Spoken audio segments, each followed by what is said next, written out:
하나님의 말씀 사사기 7장 1절에서 14절에 있는 말씀으로 두려운 자들의 승리라는 제목으로 말씀의 은혜를 나누고자 합니다. 지난 2주 동안 우리는 기드온이 어떤 사람인지에 대해서 우리가 나눴습니다. 또한 기드온이 어떻게 하나님의 은혜와 하나님의 응답으로 나아가는지를 살펴볼 수가 있었습니다.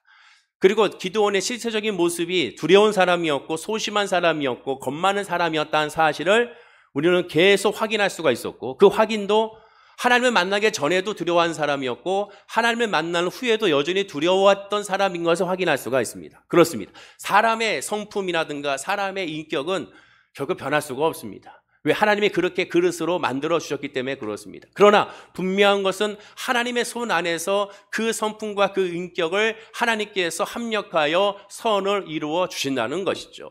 겁이 많고 소심하고 두려운 사람을 하나님은 그대로 사용하셔서 하나님의 큰 용사로 이끄신 것을 우리는 이 기드온이라는 사람을 통하여 확인할 수가 있게 되는 겁니다.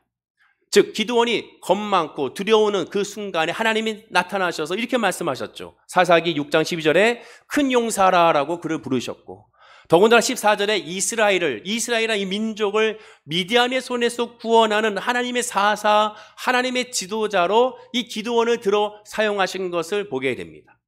인간의 상식으로 봤을 때 기드온은 지도자가 될 수 없는 상황이죠.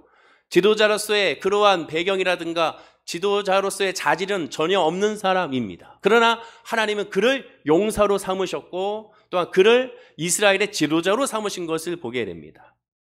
우리가 봤을 때 용사가 아니라 하나님 봤을 때 그를 용사로 삼으신 것이죠. 그럼 왜 믿음의 큰 용사로 하셨는가? 그 이유에 대해서 우리가 2주 동안 계속 그 말씀을 살펴보면서 나눌 수가 있었습니다. 그러나 여전히 기드온은 믿음의 용사의 모습이 보이지 않았습니다. 계속 하나님께 표징을 구했고 하나님의 말씀을 구했음을 우리는 확인하게 되죠. 2주 전에 기드온은 하나님의 부르심에 대한 표징을 구했습니다. 지금 말씀하신 이가 진짜 하나님인지에 대한 표징을 구했습니다. 지난주에는 기드온은 미디안과의 손에서 구원해 주신다는 그런 확신의 표징을 또한 구했습니다. 둘 다 세상을 구한 것이 아닙니다. 둘 다 그 자체의 문제 해결을 구한 것이 아닙니다. 하나님이 말씀하신 것이 하나님인지 그 말씀이 진짜 확신한지에 대한 하나님을 구한 것을 우리가 살펴볼 수가 있었습니다. 이 부분에 대해서 우리가 정확하게 신앙생활 해야 된다고 말씀을 드렸죠. 자, 이제 오늘 본문에서는 기드온과 그 기드온을 따르는 그런 백성들이 이스라엘과 미디안의 전투에 이제 마침내 서서 전투를 벌이는 장면을 오늘 본문을 통하여 확인할 수가 있게 됩니다. 자, 그 시작이 본문 1절인데 우리 1절 말씀을 한번 읽어볼까요? 자, 시작. 여룻바알이라 하는 기드온과 그를 따르는 모든 백성이 일찍이 일어나 하룻샘 곁에 진을 쳤고 미디안의 진영은 그들의 북쪽이요 모레산 앞 골짜기에 있었더라. 이스라엘 백성들을 기드온이 모았습니다. 모았음에도 불구하고 겁이 났죠. 그래서 하나님께 지난주에 표징을 확신을 구했습니다. 그리고 그 모은 사람들을 확신을 가지고 이제 나아가게 되죠. 이스라엘 백성들은 하룻샘 곁에 진을 쳤고 미디안 족속은 미디안의 진영은 그들의 북쪽이요 모레산 앞 골짜기에 있었더라라고 말씀하고 있습니다. 그림과 같이 이스라엘 백성들은 밑에 부분에 있는 그 하룻샘 조그만 샘이 있는 곳에 진을 쳤고 그 다음에 미디안 족속은 저 앞에 산이 보이는데 그 산 밑 골짜기에 진을 쳤습니다. 지금이야 이렇게 나무들이 많아서 잘 보이지 않겠지만 당시에는 나무가 없었기 때문에 앞에 미디안 족속의 규모와 그들의 진열을 다 볼 수가 있었죠.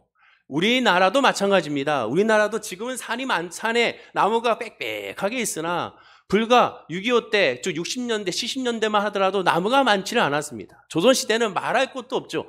이게 다 나무가 없는 그냥 민둥산들이 태반이었습니다. 그래서 산 위에 올라가면 그 궁릉지에 올라가면 그 밑에 모든 모습들을 볼 수가 있었죠. 지금 본문에 당시도 마찬가지입니다. 즉 이스라엘 백성들의 진영에서 봤을 때 미디안 족속의 군대를 다 볼 수가 있었습니다.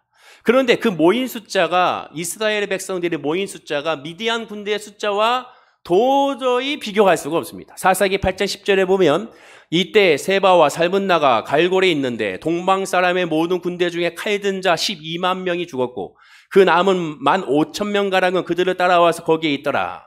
기드온과의 전투에서 결국 기드온이 승리했는데 그때 미디안 족속의 사망자와 남은 자를 성경은 분명히 밝히고 있습니다. 여기에 보면 모든 군대 중에 칼든 자 12만 명이 죽었고 12만 명이 전사했고 남은 사람이 15,000명이었습니다. 그러면 미디안의 군대는 13만 5천 명이 적어도 있었다는 것을 확인할 수가 있죠. 아까 그림에 나왔던 그 골짜기에 13만 5천 명들이 진을 치고 있는 것을 우리는 확인할 수가 있게 됩니다.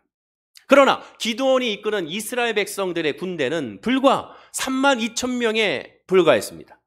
자, 사사기 7장 3절에 보면 이제 너는 백성의 귀에 외쳐 이르기를 누구든지 두려워 떠는 자는 길앗산을 떠나 돌아가라 하라 하시니 이에 돌아간 백성이 2만 2천 명이요 남은 자가 10,000명이었더라.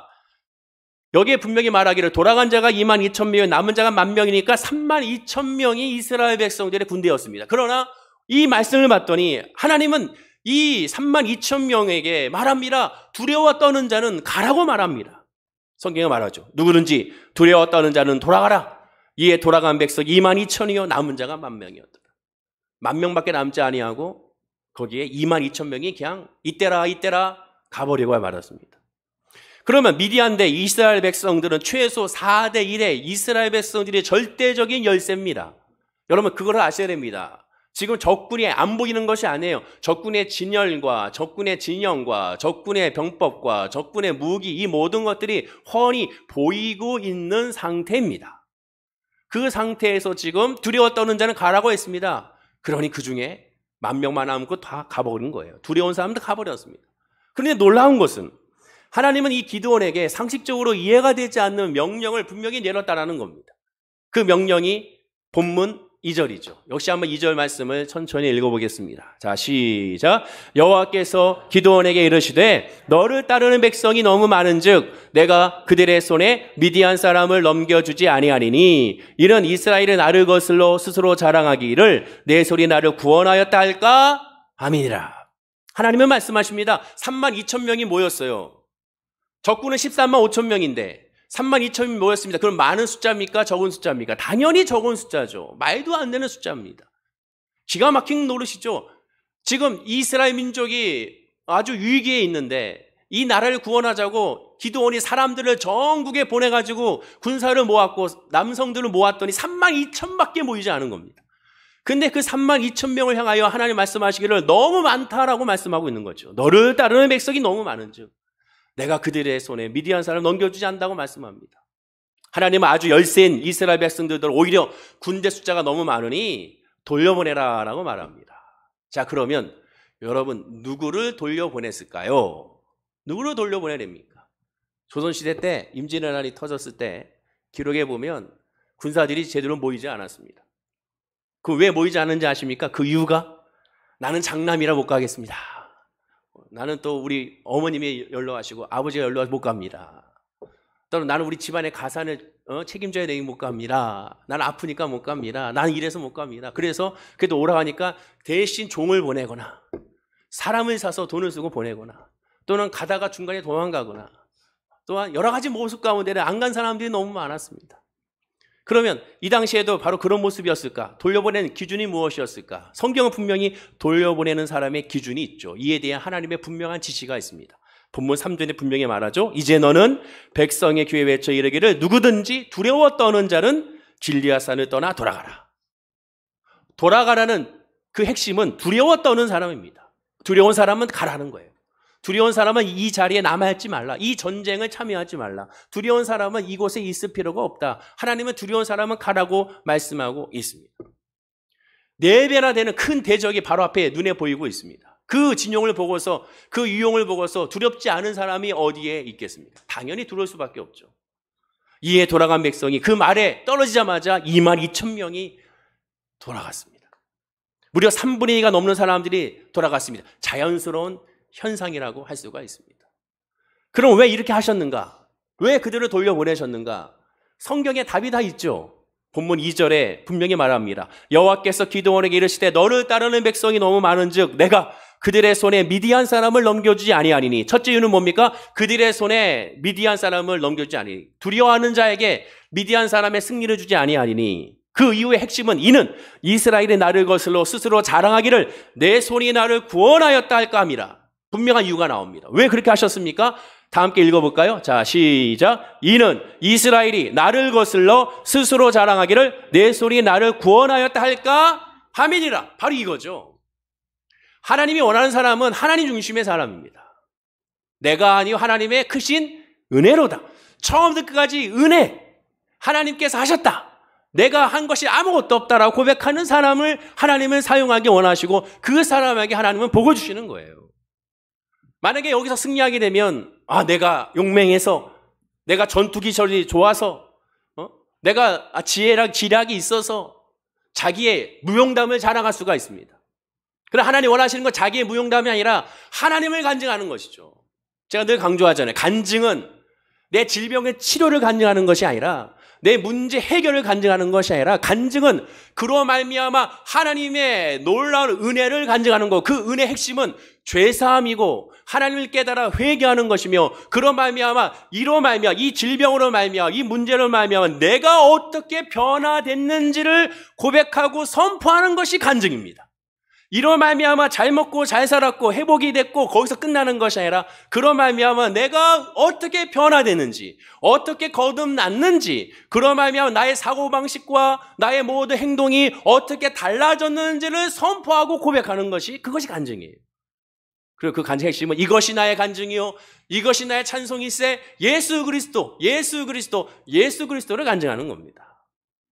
오늘 본문도 마찬가지예요. 하나님이 그걸 가장 염려하신 거예요. 그들에게 분명히 말합니다. 나를 거슬러 스스로 자랑하기를.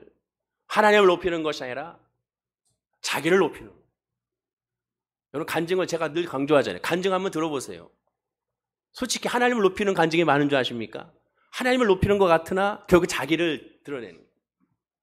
나의 잘남을, 나의 학력을, 또한 나의 사업을, 나의 돈벌이를, 나의 부동산 투자를 그것을 자랑합니다.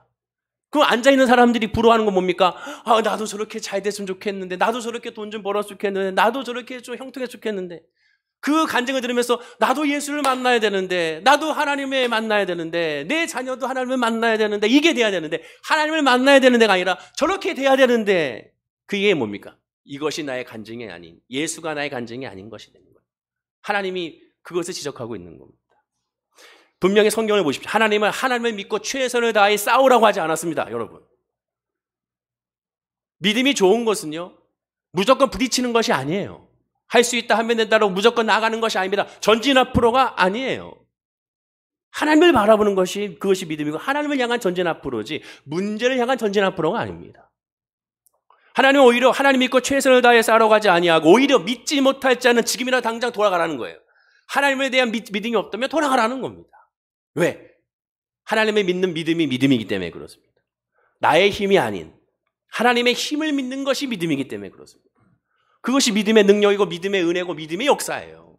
그래서 지난 시간에 강조한 것이 그것이 아닙니까? 믿음의 핵심적인 반응은 믿음의 역할은 문제를 향한 반응이 아니라 질병을 향한 반응이 아니라 아픔을 향한 반응이 아니라 그러니까 하나님을 향한 반응이 믿음이라고 강조한 겁니다. 이것을 헷갈리니까 방향이 잘못되는 거고 그러니 어떻게 했습니까? 목적지가 달라지는 거고 도착해보니까 여기가 아닌 것이 되는 거고 나는 주여 주여 부르고 하나님을 예배했는데 왜 나는 구원을 받지 못합니까? 라고 말하게 되는 그런 상황에 놓이게 되는 것이죠. 기드온에게 하나님 말씀하십니다. 너를 쫓는 백성이 많다고 했습니다. 이것은 인간의 상식과 범위를 뛰어넘는 하나님의 말씀이죠. 그러자 이제 겨우 10,000명이 남았습니다. 그 10,000명이 많습니까? 아까는 4대 1이었는데 지금 어떠면 10,000명이니까 13만 5천 대 10,000명, 13.5대 1이 되고야 말았어요. 더 말도 안 되는 것이죠. 저기 있는 저 미디안 족속의 입장에서 보시죠. 그들에게도 천병이 있을 것이고 정찰병이 있을 것이고 보고를 받았을 것입니다.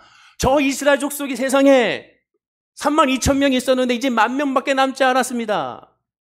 미디안 족속의 입장에서 어떤 생각이 들겠습니까? 야, 이건 뭐 금방 끝나겠구나 생각할 수밖에 없죠. 그런데 하나님은 또다시 상식을 파괴하는 지시를 내립니다. 자, 본문 4절입니다. 역시 한번 천천히 읽어볼까요? 자, 시작. 여호와께서 또 기드온에게 이르시되 백성이 아직도 많으니 그들을 인도하여 물가로 내려가라. 거기서 내가 너를 위하여 그들을 시험하리라. 내가 누구를 가리켜 내게 이르기를 이 사람이 너와 함께 가리라 하면 그는 너와 함께 할 것이요 내가 누구를 가리켜 내게 이르기를 이 사람은 너와 함께 가지 말 것이라 하면 그는 가지 말 것이니라 하신지라. 이 말씀을 잘 읽으셔야 돼요. 잘 묵상해야 됩니다. 여호와께서 또 기드온에게 이르시되 백성이 아직 많다고 했습니다. 하나님은 기드온에게 아직도 군사가 많다고 했습니다. 이상하지 않습니까? 인간의 상식으로는 너무 적은데도 하나님은 기드온에게 자꾸 많다고 말씀을 반복하고 있습니다. 1만 명의 무리가 절대로 많은 무리가 아닌데도 불구하고 하나님은 계속 말씀하고 있습니다. 그럼 왜 그렇게 하셨겠을까요? 아까 말씀드린 것처럼 그것은 하나님의 전쟁이기 때문에 그렇습니다. 또 다른 이유는 이 1만 명 가운데도 아직도 믿음이 흔들린 사람이 있습니다. 즉 여기서 말하는 믿음이 흔들린다는 것은 하나님을 향하여 바라보고 싸우는 것이 아니라 자기를 위한 싸움이 있는 사람이 있다는 거예요. 자, 다시 본문 4절에 보면 이런 말씀이 있습니다. 백성이 아직도 많으냐 하면서 그들을 인도하여 물가로 내려가라 하시면서 뭐라고 강조하셨냐면 거기서 내가 너를 위하여 그들을 시험하리라고 했습니다. 여기서만 너는 누굽니까? 기드온이에요. 기드온 너를 위한 군사들을 내가 선별해 주겠다는 겁니다. 하나님의 전쟁을 수행하는 데 있어서 하나님은 지금 기드온의 입장에 맞춰서 기드온에게 맞는 하나님의 병사들을 선별해 주겠다는 거예요. 이 중에는 분명히 1만 명 가운데는 다 용감한 사람이라고 할 수가 있어요. 왜? 방방곳곳에 군사를 모집했을 때 일단 온 사람들이고 그 중에서 두려워 떠는 사람들은 가라고 했으니 또한 가지 않고 남은 사람이니 그 중에는 진짜 용감한 사람입니다. 어쩌면 그들은 정말로 싸워서 하나님의 영광을 드높인 사람도 있지는 모르겠습니다. 그러나 그 마음의 중심은 여호와 하나님만 아시죠. 그들은 의리로 온 사람도 있을지는 모릅니다. 어쩔 수 없이 온 사람도 있을지 모르겠습니다. 자존심 때문에 그 자리에 남아있는 사람도 있을지 모르겠습니다. 그러나 분명한 것은 하나님의 기준은 하나입니다. 다시 강조하지만 이 기준이죠. 이는 이스라엘이 나를 거슬러 스스로 자랑하기를 내 손이 나를 구원하였다 할까 함이니라. 하나님은 마음의 중심을 보십니다. 그 중에 분명히 자기를 자랑할 자가 있다는 거예요. 그래서 하나님은 선별하겠다는 거예요. 1만 명 중에 내 손이 나를 구원하였다 할 사람은 아직도 있었다는 겁니다. 그렇기 때문에 하나님은 다시 기드온을 위한 정예군을 선별합니다. 그 선별의 기준도 굉장히 상식을 파괴하죠. 자, 본문 5절을 읽어볼까요? 자, 본문 5절입니다. 시작. 이에 백성을 인도하여 물가에 내려가매 여호와께서 기드온에게 이르시되 누구든지 개가 핥는 것 같이 혀로 물을 핥는 자들을 너는 따로 세우고 또 누구든지 무릎을 꿇고 마시는 자들은 그와 같이 하라 하시더니 하나님은 군사를 물가로 데려가서 물을 손으로 움켜 혀로 핥는 자만 뽑고 무릎 꿇고 마시는 자는 돌려보내게 됩니다. 근데 이것에 대해서 많은 사람들이 착각하는 것이 있습니다. 전쟁사라든가 역사를 전공하고 연구해 보면 지금 이 과정이 어마무시하게 상식을 파괴하고 일반적인 전략과 전술을 역행한다는 사실을 깨닫게 됩니다. 오늘날의 기준, 지금의 전략과 전투의 기준으로 봤을 때 지금 말씀하고 이것이 맞습니다. 즉 군사들 1만 명에게 자 너희들 목마르지? 자 저 하룻샘에 들어가서 자 하룻샘 여기가 사진이 지금 하룻샘인데 이 하룻샘으로 가서 그곳에서 물을 마셔라고 1만 명에게 동시에 지시를 하게 돼요. 이 하룻샘이 굉장히 크기 때문에 2만 명이 내려가서 물을 마시는데 그 중에서 어떤 사람입니까? 그 물을 손으로 움켜져 먹는 사람과 무조건 물속에 쏙 들어가서 먹는 사람 두 부로 나누게 된 것을 보게 됩니다. 지금 사진은 한국 성도님들이 성지순례 가가지고 똑같이 행위하고 있는 거예요. 이거 보고 우리도 머지않아 할 줄로 믿습니다. 우리도 가서 이렇게 한번 먹어보자는 거죠. 옆에 잔디 있잖아요. 뒤에서 우리 통쏘기도 한번 하고 똑같이 한번 먹어보기를 원하는데 그날이 분명히 올 줄로 믿습니다. 자, 다른 교회 성도님들이 이렇게 해서 먹고 있습니다. 이렇게 먹는 사람만 선별했습니다. 그러니 이렇게 얘기하는 거예요. 자, 이렇게 먹는 사람들은 사주 경계를 하면서 먹는 사람이다. 굉장히 조심해서 먹는 사람이라 참된 군인의 모습을 보인 사람들만 300명만 이렇게 먹었다. 그래서 참된 군인으로서 사주 경계하면서 조심성이 있는 사람들을 하나님은 선별하셨다라고 얘기하는데 이것은 오늘날의 기준이지 성경의 기준으로 봐야지. 옛날의 전투와 전략과 전술의 기준으로 봐야지. 지금의 기준으로 총과 또한 대포로 무장하는 지금 스나이퍼들이 있고 저격수도 있는 지금의 기준으로 봤을 때는 사주 경계가 핵심입니다. 그러나 고대와 중세 또 조선시대까지만 해도 그 전투, 조총이 있기 전까지의 전투의 전에는 활과 그 다음에 도끼와 칼과 창과 이러한 것으로 전투에서 백병전을 벌이는 것이 핵심이었던 당시의 전투에서는 상황이 완전히 역전이 되는 거예요. 즉 본래 군사로 데려갈 사람들은 누구냐? 물을 벌컥벌컥 마시는 사람들만 데려가야 되는 거예요. 왜냐니까 배병전이기 때문에 그래요. 배병전은 칼이 어디서 들어올지 몰라요. 서로 막 뒤섞여 엉켜가지고 어디서 칼이 들어오고 어디서 도끼가 내려칠지 모르는 상황입니다. 그리고 누가 승리하고 누가 패할지를 모르기 때문에 제가 예전에 그랬죠. 여호와는 나의 깃발. 깃발을 보고 늘 승리하고 패배하느냐를 알 수가 있어요. 항상 전투하다가 깃발을 보면 우리 군사의 깃발이 어디 있는가? 우리 군사의 깃발이 적군의 깃발보다 많으면 와, 우리가 승리하고 있구나. 더 사기가 높아져서 더 열심히 싸우게 되는 거예요. 배병전의 핵심은 사기입니다. 저돌적으로 돌파하고 저돌적으로 앞장서서 나아가는 군사들을 그래서 앞세우는 거예요. 맨 앞에는 가장 용맹한 군사로 앞세워서 돌격 앞으로 하는 사람들, 그 사람들 위협적으로 다가갔을 때 아무리 숫자가 병사가 많아도 전율이 무너지고 전순이 무너지고 그 진영이 무너지게 되면 다 도망가게 되는 거예요. 우리가 잘 아는 삼국지라든가 수호지라든가 이런 것도 보십시오. 병법 이런 거 보면 송자병법도 마찬가지입니다. 보면 다 그걸 얘기하고 있어요. 그러면 내가 지도자로서 지도자만 경계하고 지도자만 조심하면 되고 나머지는 어떤 사람들 뽑아야 됩니까? 돌격 앞으로 한 사람, 그냥 무대포로 나가는 사람, 이런 사람 뽑아야 되는 거예요. 군대 가면 재직훈련 하잖아요. 왜 재직훈련 합니까? 앞으로 가, 뒤로 돌아가, 옆으로 가, 좌로 가. 왜 합니까? 명령에 그냥 반응하는 거예요. 명령에 반응하게 만드는 거예요. 생각하지 않게 그냥 반응하게 만드는 것이 재직훈련의 또 핵심입니다. 그러니까 지금에서 이 말씀은 인간의 전략과 전술의 상식을 파괴하는 반대예요, 반대. 물을 손으로 엉켜 혀로 핥는 자를 오히려 뽑는다는 것은 말이 안 되는 겁니다. 그들을 뽑지 말아야 돼요. 13만 5천 명과 상대하기 위해서는 그들을 뽑지 말아야 됩니다. 그렇게 소심하고 그렇게 염려하고 그렇게 세심한 성격을 한 사람들은 오히려 하지 말아야 돼요. 그냥 나가 하면 나가는 사람들, 공격하면 공격하는 사람들, 그런 사람들 뽑아야 됩니다. 여러분들은 누굴 뽑겠습니까? 마동석 같이 그냥 돌격 앞으로 이런 사람들 뽑겠습니까? 아니면 살펴보면서 공격하다가 뒤로 하다 이런 사람 뽑겠습니까? 지금은 배병전입니다. 본문의 전투는 오늘날 전투와 달라요. 그렇기 때문에 이 말씀 자체가 봤을 때 상식적으로 이해가 안 되는 겁니다. 하나님은 지금 그렇게 하시는 거예요. 지금 모든 절차가 인간의 상식을 파괴하고 있는 거예요.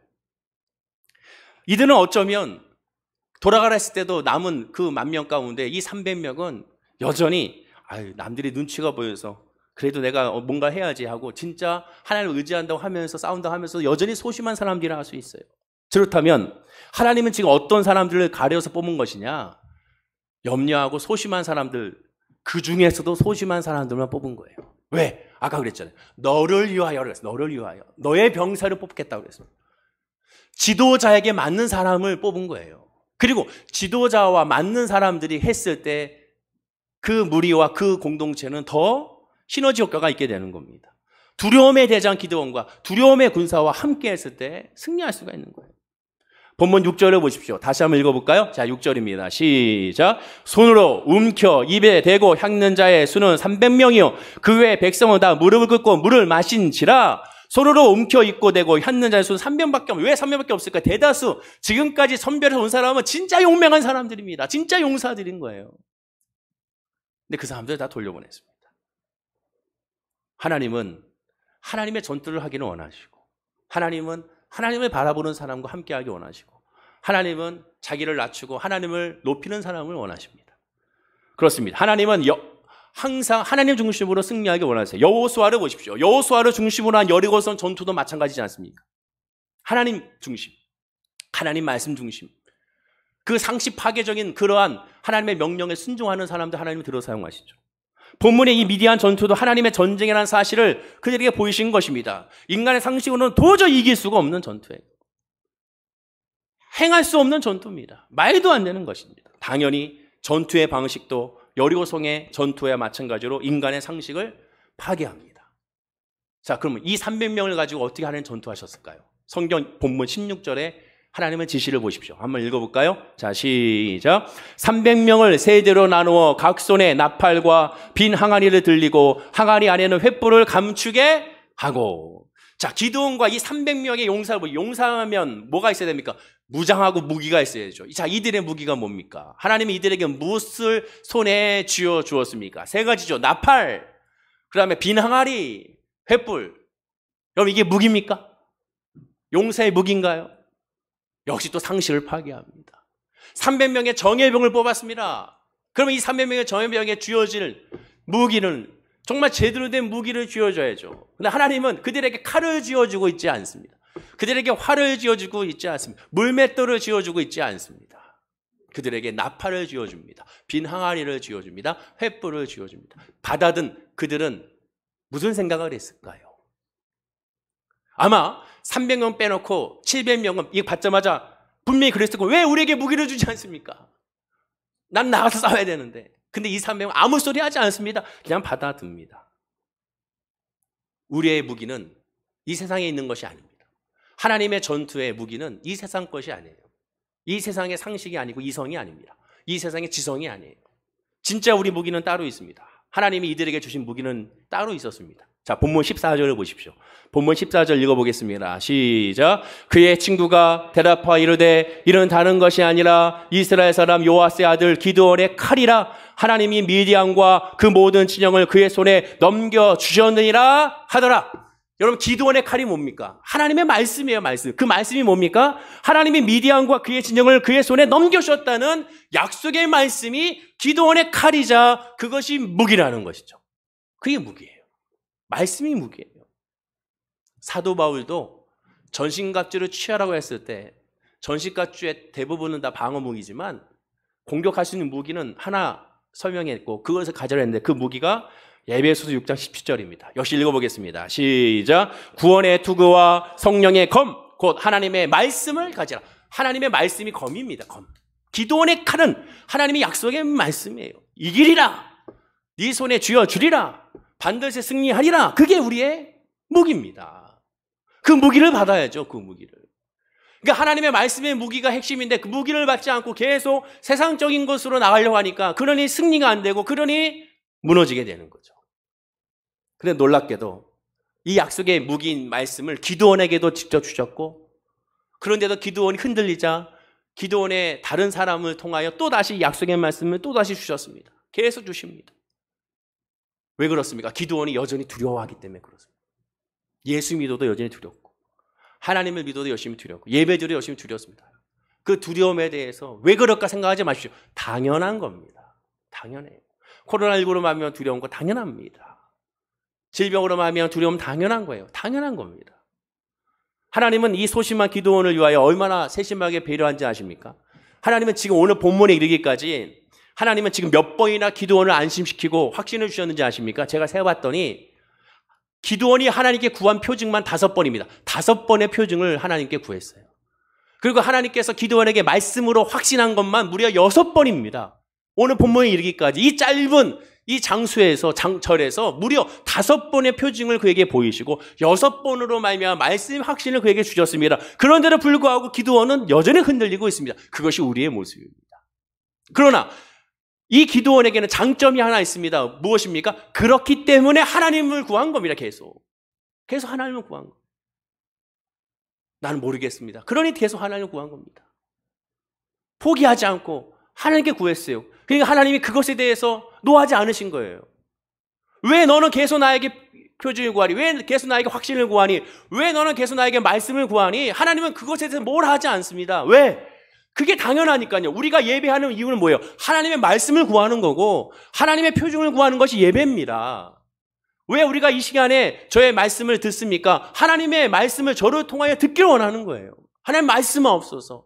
그래서 우리가 말씀을 봐야 되고 말씀을 묵상해야 되고 그래서 말씀을 들어야 되는 겁니다. 말씀이 무기인데 이 말씀의 무기는 신경 쓰지 않으니 그러니까 문제가 되는 거예요. 하나님은 기드온에게 나팔과 빈 항아리와 횃불을 무장하게 한 후에 더 구체적인 지시를 하십니다. 본문 17절과 19절을 제가 읽어드리면 그들에게 이르되 너희는 나만 보고 내가 하는 대로 하되 내가 그 진영 근처에 이르러서 내가 하는 대로 너희도 그리하여 나와 나를 따르는 자가 다 나팔을 불거든 너희도 모든 진영 주위에서 나팔을 불며 이르기를 여호와를 위하라 기드온을 위하라 하라 하니라. 기드온과 그와 함께한 100명이 이경초에 진영 근처에 이른즉 바로 파수꾼들을 교대한 때라. 그들이 나팔을 불며 손에 가져왔던 항아리를 부수니라. 무기를 가져가지 않고 지금 하나님이 가져가라고 한 횃불과 항아리와 나팔을 가지고 밤에 몰래 잠입하여 그것을 행하라는 겁니다. 그리고서 본문 20절에 세대가 나팔을 불며 항아리를 부수고 왼손에 횃불을 들고 오른손에 나팔을 들어 외쳐 이르되 여호와와 기드온의 칼이라 라고 외치고 있는 것을 보게 됩니다. 나팔을 들고 빙 하늘을 깨트리면서 기드온의 칼, 여호와의 칼이라고 외치자 결국 놀라운 일이 일어나게 되죠. 한밤중에 이 큰 소리와 밝은 불빛에 혼미 백성과 미디안의 대군이 서로를 죽이기 시작을 합니다. 서로를 공격하기 시작합니다. 서로 죽이는 참극이 벌어지게 됩니다. 그래서 무려 어마어마한 13만 5천 명 중에 10만 이상 되는 어마어마한 숫자가 죽고야 만 것을 보게 됩니다. 여러분, 성경을 잘 봐야 됩니다. 왜 이런 일이 일어났을까요? 미디안 족속 사람들이 서로 왜 죽였을까요? 자, 성경을 보십시오. 사사기 6장 33절입니다. 자, 다시 한번 읽어볼까요? 시작. 그때 미디안과 아말렉과 동방 사람들이 다 함께 모여 요단 강을 건너와서 이스라엘 골짜기에 진을 친지라. 미디안 족속 한빈종방 온 것이 아니라 동방 사람들과 아말렉이 연합군이 같이 왔어요. 연합군. 서로 말이 안 통해요, 여러분. 서로의 복식도 다르고 군사적인 체제도 다릅니다. 연합군입니다. 서로 몰라요. 자, 우리도 마찬가지예요. 여러분, 지금 여러분들 우리가 지금 한글을 우리가 쓰고 있지만 조선시대의 언문, 세종대왕이 창제했던 그 한글의 언문, 주로 궁중의 여성들이 많이 사용했던 그 언문의 편지를 지금 해석하는 데 있어서 연구를 해야 해석할 수가 있습니다. 조선 중기 때는 약 30%밖에 이해할 수가 없어요. 나머지는 몰라요, 잘. 연구를 해야 돼요. 왜? 단어가 다르고요. 표현 방법이 다르기 때문에 그렇습니다. 지금도 마찬가지 남과 북이 우리가 이렇게 분단된 지 70여 년 됐지만 그러나 여전히 언어가 완전히 달라지고 있습니다. 지금같이 매스컴이 발달한 시대에도 달라지고 있어요. 대표적인 게 뭡니까? 우리가 보는 오징어와 낙지와 북한의 오징어와 낙지가 완전히 반대잖아요. 여기서 우리가 남에서 오징어 주면 오징어 갖다 주지만 북한 사람들에게 오징어 주세요 그러면 낙지를 갖다 줍니다. 옛날에는 더 말할 것도 없어요. 삼국시대, 고구려, 신라, 또한 백제 서로 말이 안 통해요. 말이 안 통해요. 서로 간에 통역이 필요했습니다. 또한 한문이라는 것이 있었기 때문에 그나마 많이 통했죠. 지금도 마찬가지예요. 제가 우리 처갓집에서 우리 장모님하고 대화하게 되면 가끔 무슨 말인지 모를 때가 있어요. 아내하고 장모님하고 대화하는 거 옆에 들어보면 나만 혼자 뭔 얘기하는지 모를 정도가 있습니다. 왜? 사투리 단어를 난 몰라요. 그 표현 방법이 지금도 다르기 때문에 그렇습니다. 그런 예전에는 말도 할 수 없죠. 또한 족속이 달라요. 당연히 다를 수밖에 없는 겁니다. 한밤중에 갑자기 이러한 일이 일어나자 서로 놀래는 거예요. 놀래자 서로 간에 죽이는 창극이 야 쟤들이 배신했나 보다 서로 어마어마한 창극이 일어난 겁니다. 나풀과 횃불과 항아리 이 고함 소리가 오늘날에도 최근에도 무기로 사용한 적이 있습니다. 언젠지 아십니까?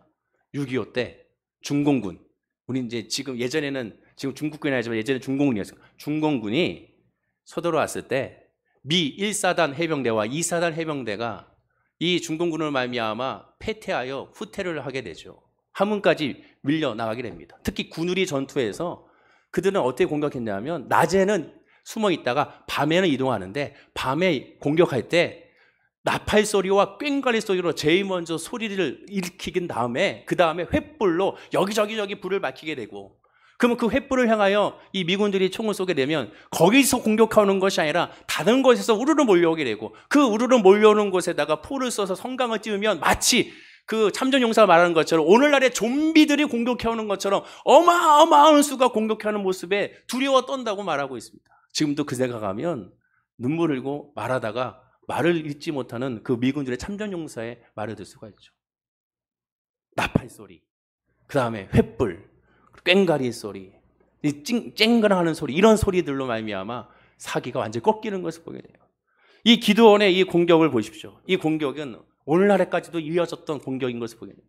하나님의 전쟁은 결국 하나님이 하시는 것을 보게 돼요. 가만히 하나님이 기드온에게 명령한 전략을 보십시오. 두려운 이들을 일관되게 감안하고 있습니다. 한밤중에 도둑고양이처럼 살금살금 접근시켰습니다. 그런데 이것도 이미 한번 훈련했어요. 어떻게 했습니까? 기드온에게 지난 시간에 바알과 아세라상을 찍으라고 했더니 이 기드온이 밤에 몰래 10명의 종들과 함께 살금살금 가서 행했습니다. 똑같이 행하고 있는 것을 보게 됩니다. 하나님은 겁쟁이는 겁쟁인 상태로 그대로 두고 하나님의 목적을 그대로 이루시는 것을 보게 돼요. 우리의 상황을 그대로 하나님은 그대로 사용하십니다. 그러니까 우리가 기도할 때 하나님 나의 이러한 단점을 없애주세요라고 기도하는 것이 먼저가 아니라 하나님 이 단점을 하나님께서 잡아주셔서 그 단점을 장점으로 승화시켜달라고 기도하는 것이죠. 왜? 죄송하지만 그것은 여전히 남아있습니다. 한순간에 우리에게 드러날 수밖에 없기 때문에 그렇습니다. 그리고 그렇게 하신 이유는 성경에 다시 한번 분명히 말합니다. 다시 한번 읽어볼까요? 자, 시작. 이는 이스라엘이 나를 거슬러 스스로 자랑하기를 내 손이 나를 구원하였다 할까 함이니라. 모든 것은 하나님의 역사고 내가 하는 것이 아닙니다. 하나님이 이루셨다는 깨달았을 때 그때 응답이 일어나요. 기도원에서 왜 응답이 언제 일어납니까? 두 손 들고 하나님밖에 없습니다라고 정말 하나님 앞에 포기하는 순간 기적이 나타나는 거예요. 하나님께 포기하는 순간 놀라운 은혜가 나타납니다. 더 이상의 이 응답을 바라지 않을 때 희한하게 응답의 역사가 나타나는 것을 보기를. 왜 그렇습니까? 하나님 앞에 하나님 말이 아니면 아닌다는 사실을 깨달았을 때 그때가 믿음 성령 충만이기 때문에 그렇습니다. 기도원의 300 용사를 통하여 우리가 정말 하나님 보시기에 큰 용사가 어떤 사람인지를 알 수가 있습니다. 간단합니다. 하나님의 말씀에 듣고 하나님의 말씀에 순종하는 사람. 내가 아니요 하나님의 은혜로 모든 것이 이루어진다고 확신하는 사람. 그 사람이 진짜 하나님의 사람이고 큰 용사인 것을 보게 됩니다. 어떠한 상황에서도 하나님이 아니면 안 된다는 고백이 우리 입술에서 끊이지 않아야 돼요. 처음 하나님이 기드온에게 한 말을 다시 한번 묵상해야겠습니다. 사사기 6장 12절입니다. 다시 한번 읽어볼까요? 자, 시작. 여호와의 사자가 기드온에게 나타나 이르되 큰 용사여 여호와께서 너와 함께 계시도다. 이 말씀에서도 큰 용사를 주목하지 마시고 여호와께서 너와 함께 하신다는 것에 주목해야 돼요. 왜? 큰 용사라는 건 함께 해야 큰 용사이기 때문에 그래요. 하나님 아버지 내 아들을 내 딸을 큰 용사로 세워 주십시오. 그것이 먼저가 아니라 내 아들과 내 딸과 내 가족과 우리 교회에 이 나라 이 민족에 여호와 함께 하길 원합니다. 함께 하는 것이 먼저입니다. 두려운 자들의 이 승리는 여호와께서 함께 하시기 때문에 가능한 거고 말씀에 순종하기 때문에 가능하며 이미 말씀을 들었기 때문에 가능한 겁니다. 그 말씀이 없어 움직이면 안 돼요. 하나님의 말씀을 듣고 움직여야 되는 겁니다. 인간의 상식을 여지없이 무너뜨리면서 하나님을 움직이시고 거기에 반응하는 것이 믿음입니다. 상식이란 뭡니까? 사전적인 의미가 크게 두 가지가 있습니다. 첫째는 인간이 이성으로 이해하고 능력으로 통제가 가능한 범위를 상식이라고 말하고, 둘째는 일반적인 사람이 다 가지고 있거나 가지고 있어야 할 지식이나 판단력을 상식이라고 말합니다. 요컨대 그러므로 상식은 눈에 보이는 영역을 벗어나지 못해요. 그리고 그 상식은 시대와 그다음에 문화와 사회와 그다음에 모든 배경에 따라서 그 상식은 달라지죠. 한국의 상식과 일본의 상식이 다릅니다. 한국의 상식과 중국의 상식이 다르잖아요. 한국 안에서도 2020년도에 지금 사회의 상식과 2000년의 상식이 다르며 1980년도의 상식이 또 다릅니다. 즉 인간의 상식은 변할 수밖에 없는 거예요. 인간의 상식은 그래서 완전하지 않고 인간의 상식의 배경은 늘 눈에 보이는 것으로 말미암아 결과로 말미암아 이루어지는 상식이라고 할 수가 있습니다.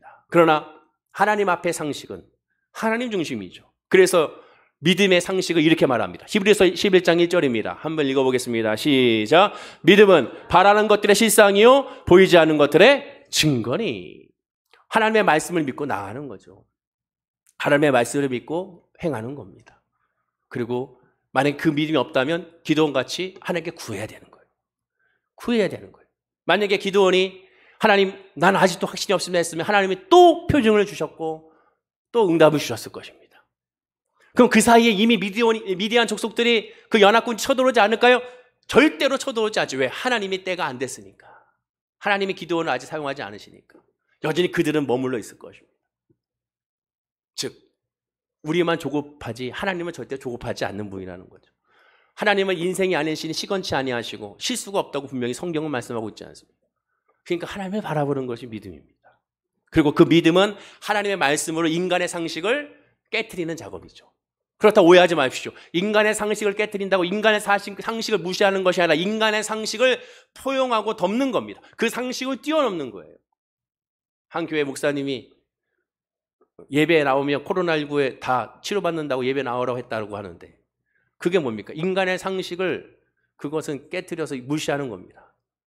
믿음은 뭡니까? 인간의 상식과 이성과 지성 바탕을 해서 그것을 포용하는 것이라고 그랬어요. 당연히 우리가 해야 될 코로나19를 말미암아 해야 될 방역, 마스크, 그 다음에 주의해야 될 것들은 충실히 해야 될 것은 다 하고 나머지는 하나님께 내어 맡기는 것. 그것이 바로 믿음입니다. 그리고 그때 하나님의 역사가 나타나는 거예요. 기드온에게 우리가 보고 배워야 될 것은 다른 것이 아닙니다. 딱 두 가지. 오직 하나님이 함께 하심과 그리고 하나님께서 기드온을 보냈다는 사실을 믿고 하나님이 나와 함께 하시고 하나님이 이때 역사하신다는 사실을 깨닫고 하나님이 허락지 않으면 아무것도 이루어지지 않는다는 것을 깨닫고 하나님 앞에 엎드리고 하나님을 구하는 것.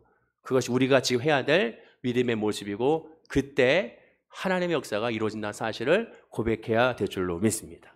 어떠한 큰 문제가 다가와도 그러니 하나님을 의지해야 됩니다. 그러니 주님밖에 없음을 깨달아 주님께 엎드려야 됩니다. 그리고 하나님의 응답을 구해야 됩니다. 하나님 기드온에게 말씀하신 그 말씀을 나에게도 주십시오. 지금 왔으니 나에게 주십시오. 그 말씀을 나에게 주십시오. 말씀 없이는 움직일 필요가 없습니다. 말씀이 있어야 움직이죠. 그러니까 기드온이 그 말씀을 구했지 않습니까? 그 확신을 구했지 않습니까? 하나님 그 믿음을 주셔서 이번 한 주도 승리하게 하시고 그 믿음으로 코로나19를 이기게 하시고 그 믿음으로 사업을 이기게 하시고 그 믿음으로 직장을 이기게 하시고 그 믿음으로 어떠한 상황에도 승리하게 해달라고 구하고 간구하는 하나님 중심으로 나아가는 우리 신앙이 되게 달라고 기도할 때 하나님은 반드시 큰 역사와 큰 은혜로 우리에게 베풀어 주게 될 줄로 믿습니다. 기도하겠습니다. 아버지 하나님, 믿음의 큰 용사는 하나님과의 관계만은 어떤 일이 있어도 절대로 포기하지 않는 사람이며 하나님의 말씀으로 말미암아 무장하는 사람이며 그 말씀으로 말미암아 행하는 사람임을 알게 됩니다. 하나님의 뜻대로 이어가겠다는 결심이 우리에게 있게 하여 주옵소서. 환경을 바라보고 눈에 보이는 것으로 바라보는 것이 아니라 그러니 하나님을 의지하고 하나님을 바라보며 하나님의 뜻을 구하고 하나님의 말씀을 구하고 하나님의 인도함을 구하고 하나님의 역사를 구하는 우리의 신앙이 되게 하시고 그러한 믿음과 그 말씀이 우리 마음 가운데 임할 때까지 구하고 간구하고 기다리는 우리의 신앙의 모습이 되게 하여 주옵소서. 여전히 조급하고 여전히 겁쟁이고 여전히 두려워 떨고 있는 우리의 자신입니다. 아버지, 그러니 더 주님을 의지합니다. 부르짖고 간구할 때 위로하여 주시고 힘을 주시고 기드온에게 베풀었던 그 은혜와 응답을 우리에게도 이 시간에 허락하여 주옵소서. 감사드리며 예수님의 이름으로 기도드립니다. 아멘.